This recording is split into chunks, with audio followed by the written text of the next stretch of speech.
Hey, I'm Colonel Gordon, and today we're doing a double review on the DC Multiverse Batman and Batcycle. Now, these two particular versions of Batman and the Batcycle come from the storyline called White Knight and Curse of the White Knight.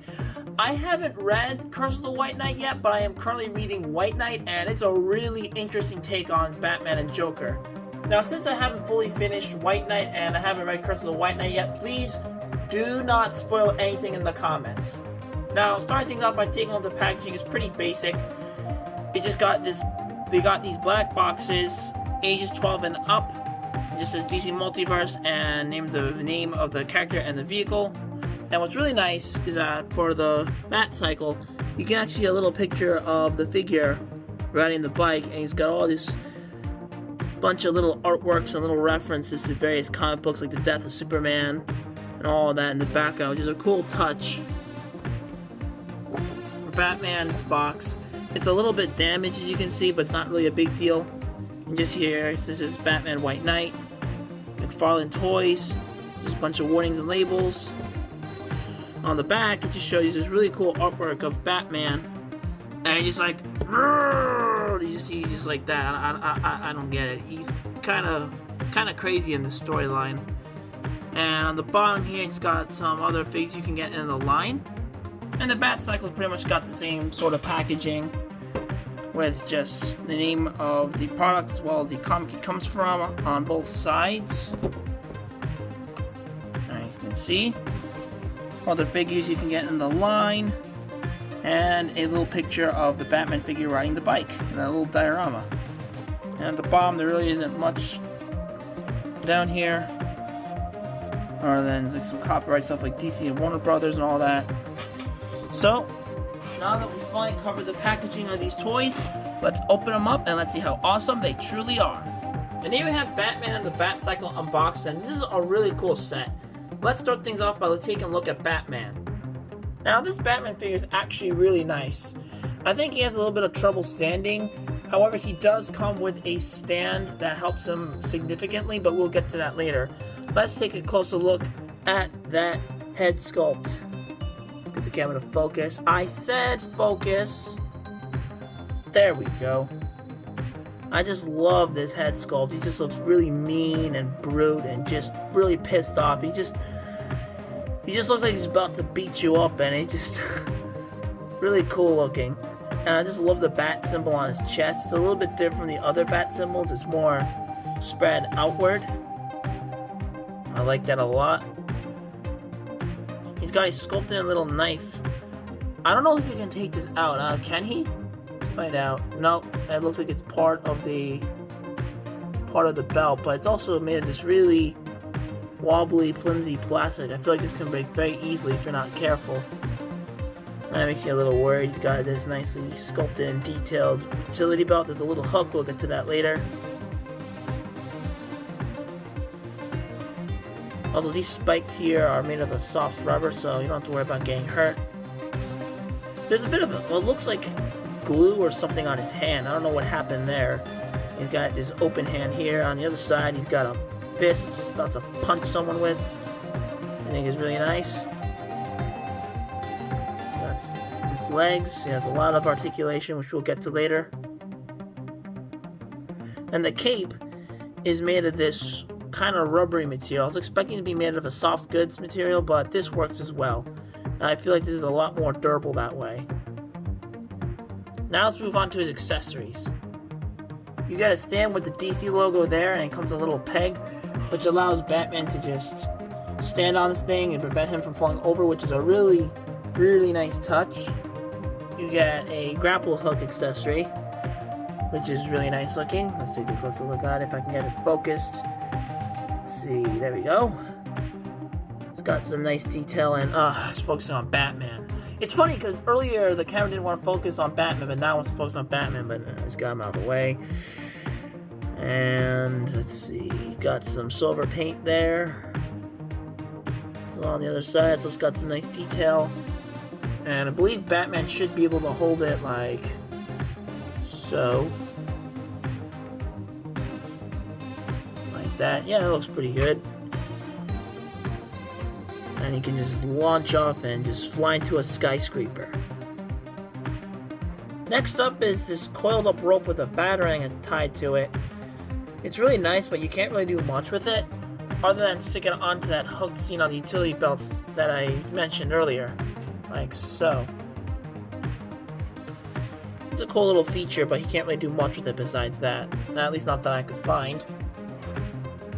And the final accessory, actually second to last accessory, you get that same rope, but this time it's all extended. And I thought this was a bendy wire at first, or I also thought you could stick it onto the grapple hook, but you can't really do that, which is a little weird. But I guess Batman's supposed to hold it like this and toss it somewhere.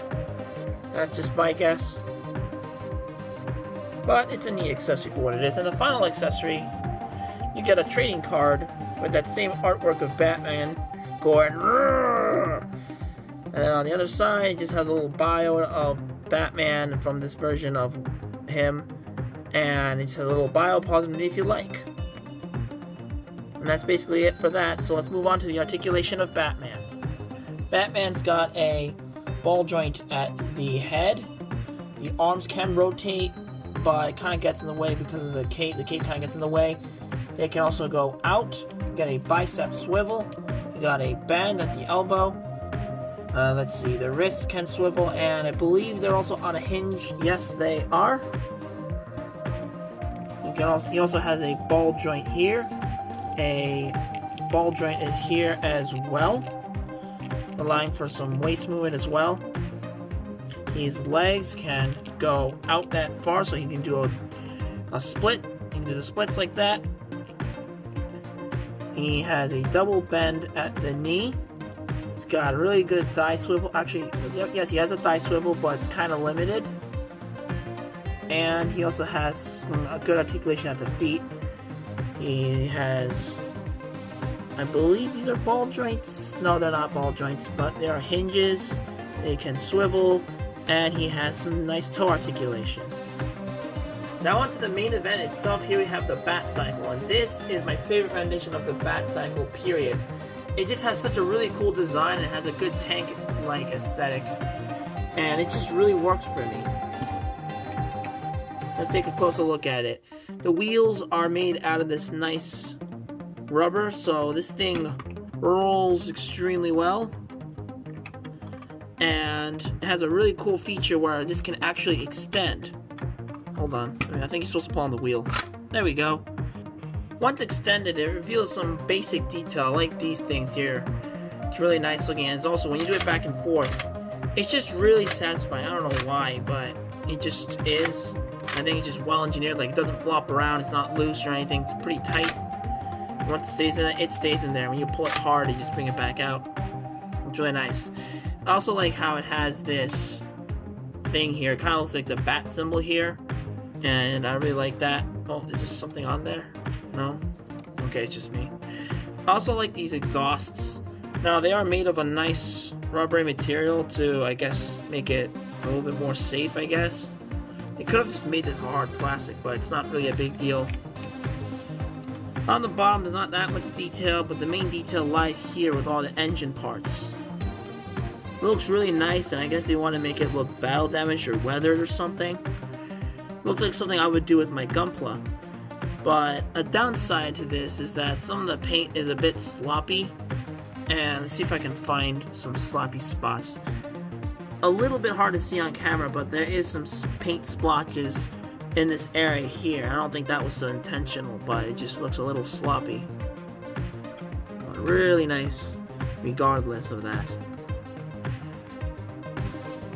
Also, the wheels have some nice detail as well. Are those fingerprints on this thing? I think they are.